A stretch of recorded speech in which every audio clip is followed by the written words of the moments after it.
Maxime Bernier was first elected to the House of Commons in 2006 with the largest majority of any candidate outside Alberta. He was appointed to Cabinet on February 6, 2006 as Minister of Industry and subsequently became Minister of Foreign Affairs and Minister of State for Small Business and Tourism. Prior to becoming a Member of Parliament, he was Vice President of the Standard Life of Canada Insurance Company and a manager of corporate and international affairs at the Commission de Valeurs Mobilières du Québec.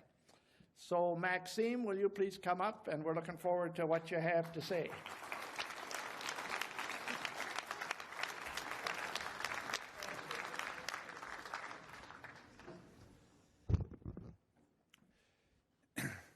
Thank you very much for this opportunity.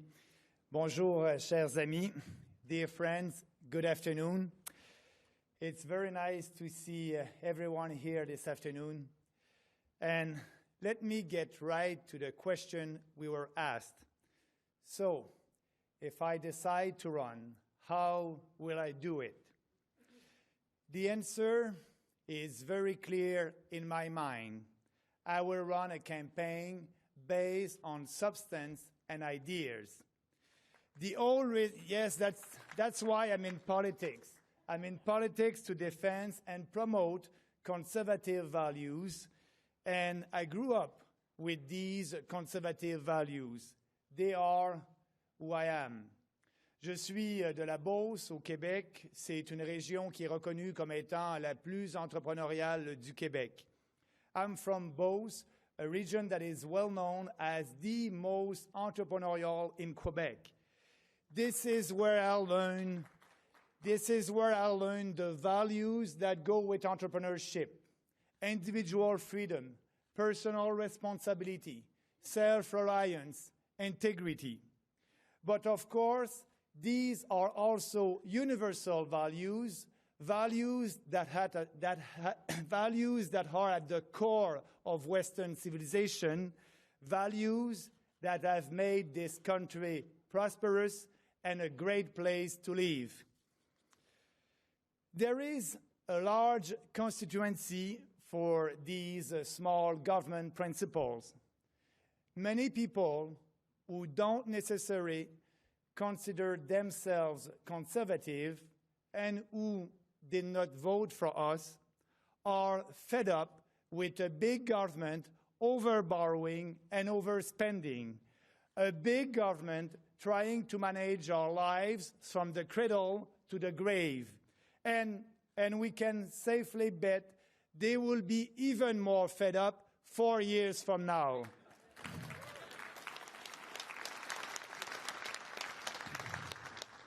However, I find that we conservatives have not always been keen on openly defending these small government principles.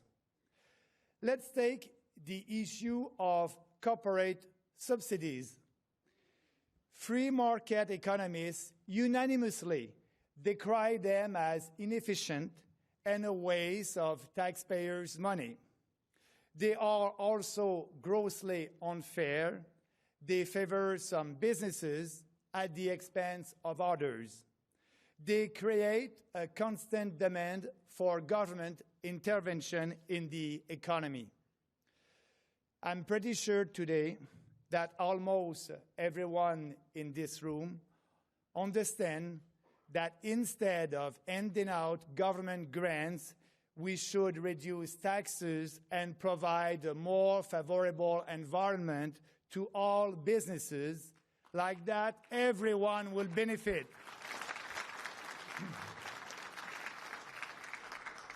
If there is only one conservative economic policy that absolutely everyone in this room should support, this is it. But yet, during the 10 years that we were in power, our government continued to provide billions of dollars in support to businesses. Why? Why? Were we afraid? It is not enough to know that a policy is bad. we also have to explain why. Explain it again and again if we want the majority of Canadians to understand and support the change of policy. Otherwise, we are forced to compromise, to dilute our policies, and to contradict our principles. And you know that in every survey, politicians as a group are way down the list in terms of public confidence. I think one reason for that is that one reason that people are so cynical is that they don't believe us. They don't see us as defending clear goals and principles or acting on these principles. And it's simple. If we want conservative principles to win the battle, we have to defend them openly, with passion and with conviction. And we should not be afraid. We should not be afraid of saying the hard truths that need to be said. I can tell you, I'm not afraid. Last November, when Bombardier came knocking at the door of the federal government to ask for another $1 billion in help, I instead proposed to abolish all government subsidies to businesses.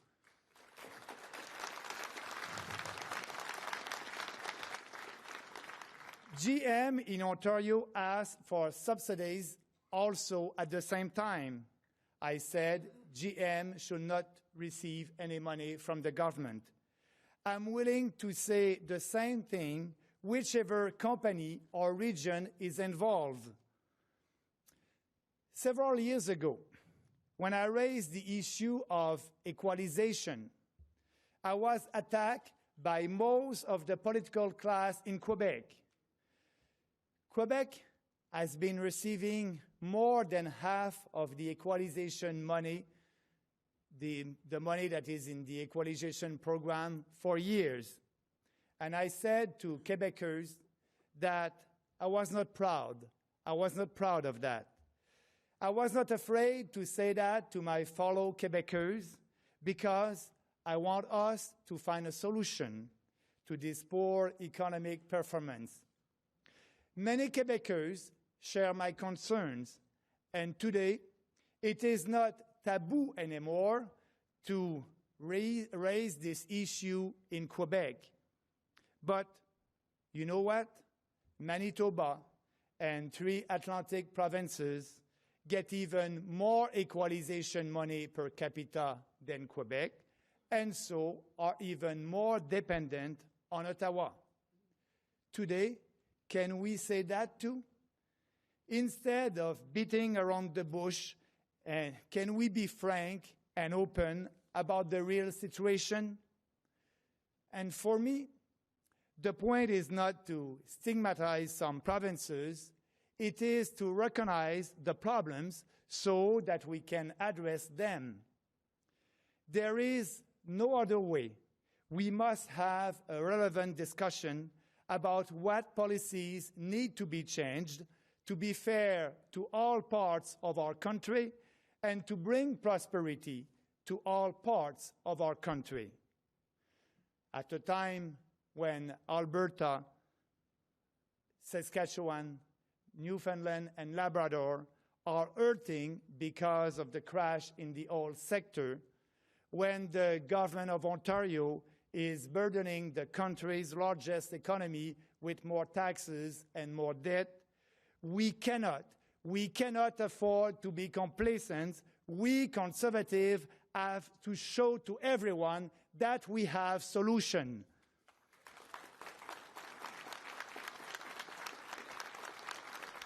And for me, it is not solutions involving Ottawa redistributing more money from some regions to others, but solutions based on a freer economy, on responsibility and fairness. So, if I decide to run, what kind of candidate will I be? First of all, I will reach out to all of our Conservative members, to all Canadians. I will listen and talk to them dans les deux langues officielles.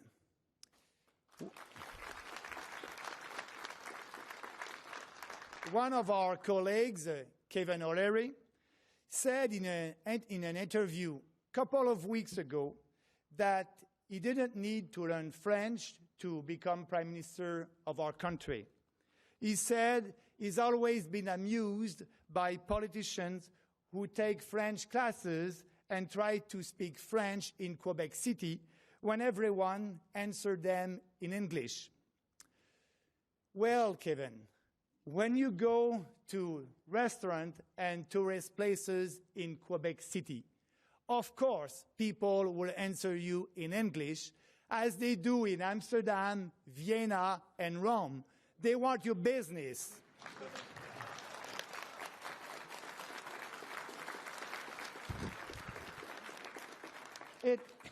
It doesn't mean that you can govern Italy without speaking Italian.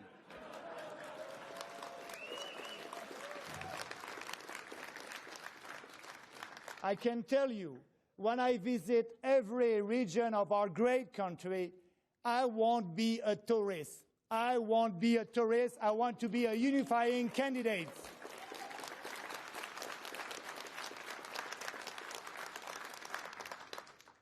Quebec was a bright spot for our party in the last election. It was the only province where we increased our number of seats from 5 to 12, yes. But there is 66 more seats to contest. And I can tell you that I can sell conservative ideas to Quebecers and to all Canadians.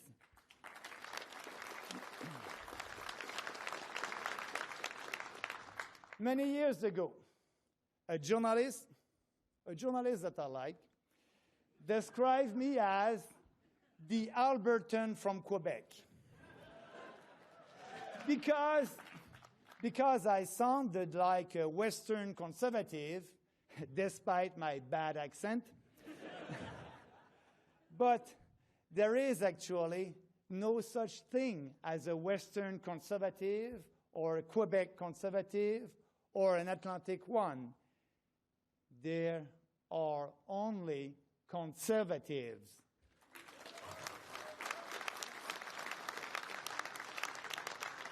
And if I decide to run, it will be to reaffirm that only the Conservative Party of Canada can ensure that we will be a secure and also a prosperous and stable country.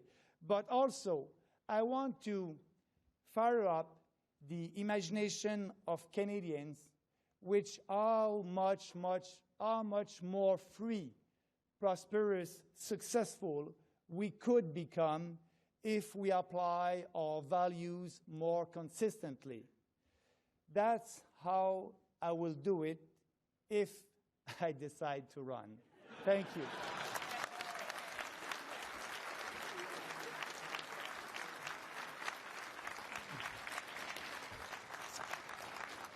Well, thank you, Maxime. And I want to pick up on maybe just a couple of points that you made. You rightfully pointed out that one of the bright spots in the last federal election was the increase in support in the number of seats won in Quebec.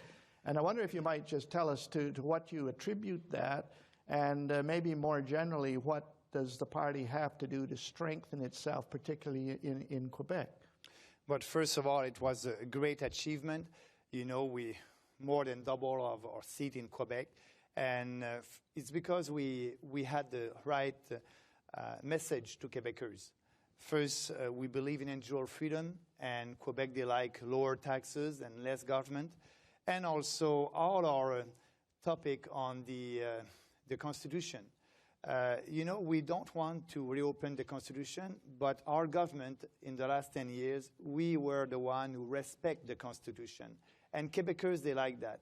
They don't like a federal government who will interfere in provincial jurisdiction.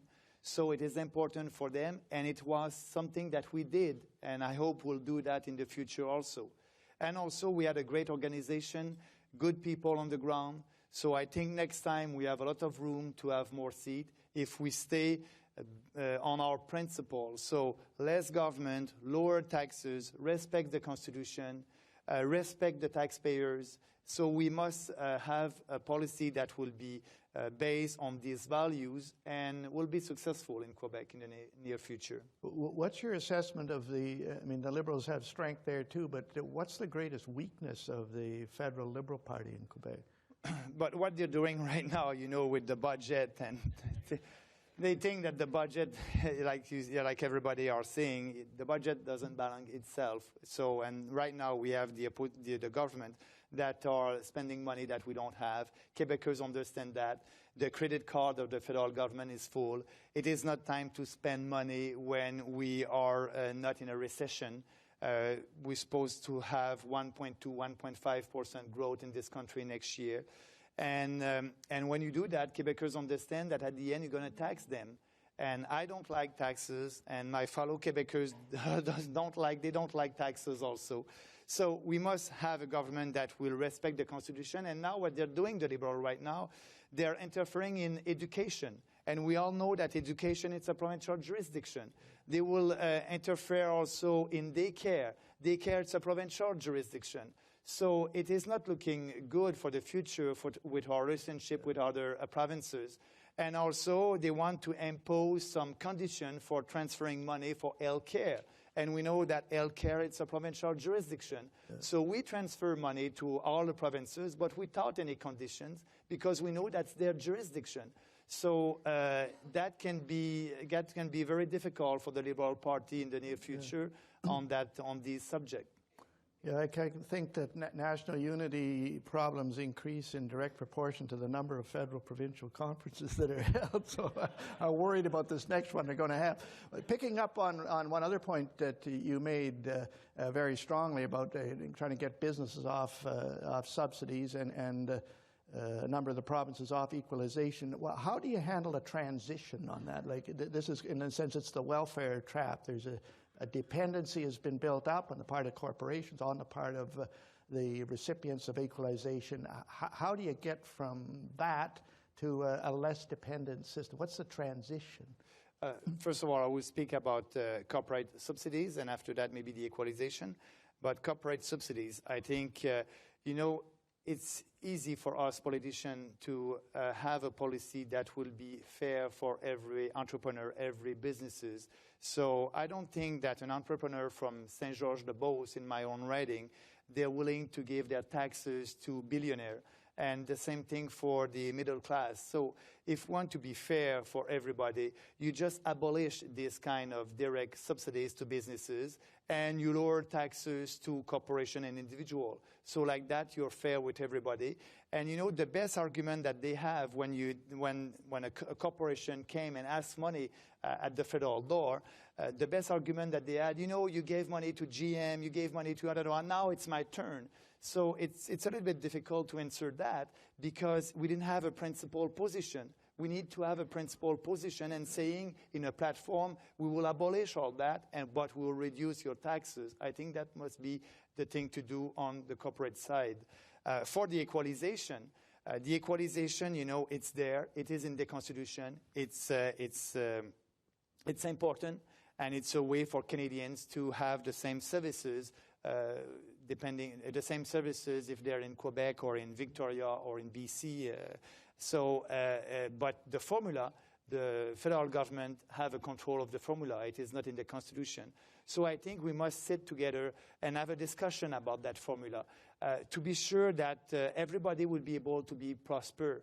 And with the formula right now, it is not always fair.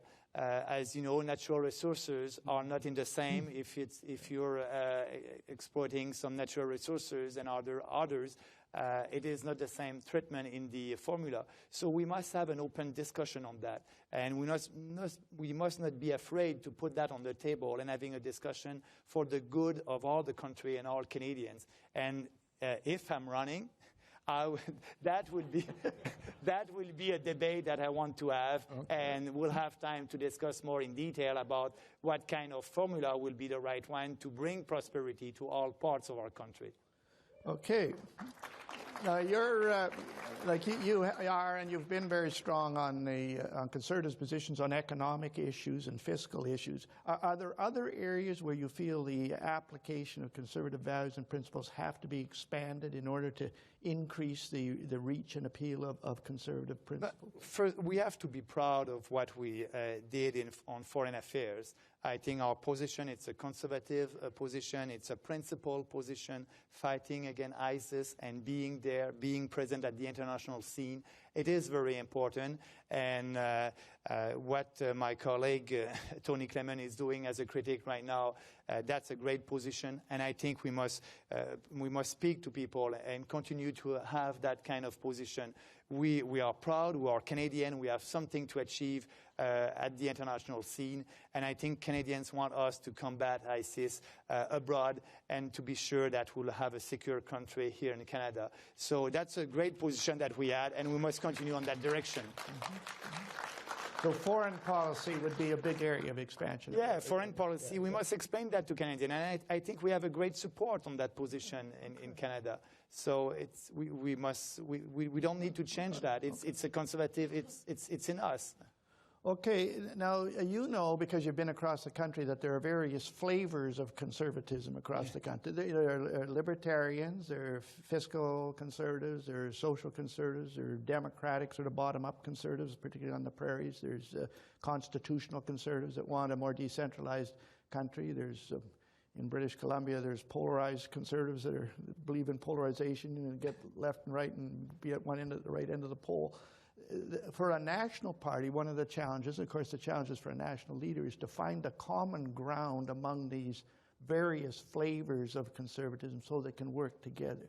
What's your thoughts on where that common ground might? I know that's not an easy question. But I think the common ground will be about the strong value of personal liberty and responsibility. I think the social conservative, they like that, and all the other conservative. You know, we fight for a smaller government, and we have to explain to every conservative and every Canadian, what do you want with a smaller government? What is the impact for everyone? And the impact is more freedom, more responsibility. It's a big difference with the Liberal. The Liberal, they elevate the government and downgrade the citizen. We believe in people. we believe in people. We believe in you, Preston. We believe in people that you have the faith, you have the ability, you have the dignity to do what you want to do and to determine your own destiny. So that's a big difference. That's why we are preaching for a smaller government, for more freedom. And I think all the conservative, the social one, the other one, they can that it is a common ground from everybody, for everybody. Okay, one last question. There's been a lot of talk here about the need to mobilize the next generation, the millennials in the future. And what approach would you take to try to make conservatism more relevant to the next generation, win their support, win their advice, win their involvement? I think it's the idea. I think it's what we believe in. I think they want a politician that is speaking for something that he believes in since a long time. Look, I'm going to use the example of Ron Paul in the U.S. He had a guy who has the most young followers because he was saying the same thing for the last 20 years. So they want somebody who believes in something. And the young people, and that's what I said in my speech, if you want to have them with you, you have to have consistent principle that you believe in and speaking with them openly, with passion, with conviction, telling to people what you believe, and they will follow. If they're not coming to us right now, it's because it's our fault. We have to be there. We have to explain what we believe, and I think they will come. Okay, well, thank you. Thank you. Merci, Preston. Thank you very much. Okay, good.